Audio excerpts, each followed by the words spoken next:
Pay scale কোনো দয়া ভিক্ষা নয়, এটি আমাদের অধিকার এবং সম্মানের। সরকারি কর্মচারীদের জন্য সর্বশেষ পে স্কেল কার্যকর না হওয়ায় জীবনযাত্রার ব্যয়ের সঙ্গে আয় ব্যয়ের বড় ধরনের অসামঞ্জস্য তৈরি হয়েছে।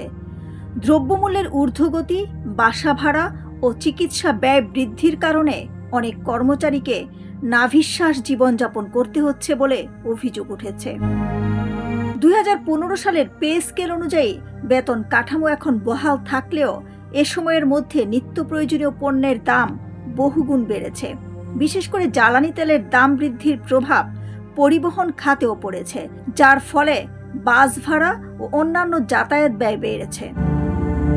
গত কয়েক বছর ধরে উচ্চ মূল্যস্ফীতির কারণে সাধারণ মানুষের পাশাপাশি সরকারি চাকরিজীবীদের প্রকৃত আয়ও কমে গেছে বলে মনে করছেন সংশ্লিষ্টরা। শহরাঞ্চলের বাসা ভাড়া ও চিকিৎসা ব্যয় উল্লেখযোগ্য হারে বৃদ্ধি পাওয়ায় নিম্ন ও মধ্যম আয়ের কর্মচারীদের জীবনযাত্রা আরও কঠিন হয়ে পড়েছে। নতুন পে স্কেল না হওয়ায় দীর্ঘদিন ধরে ক্ষোভ ও হতাশা বাড়ছে সরকারি কর্মচারীদের মধ্যে।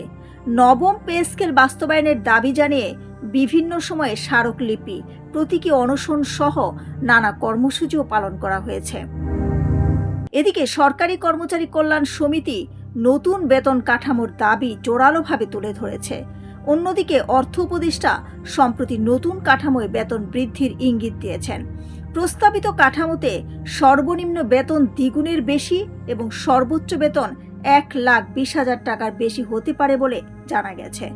যদিও সরকার ইতিমধ্যে নতুন বেতন কাঠামো নির্ধারণে একটি কমিশন গঠনের প্রক্রিয়া শুরু করেছে।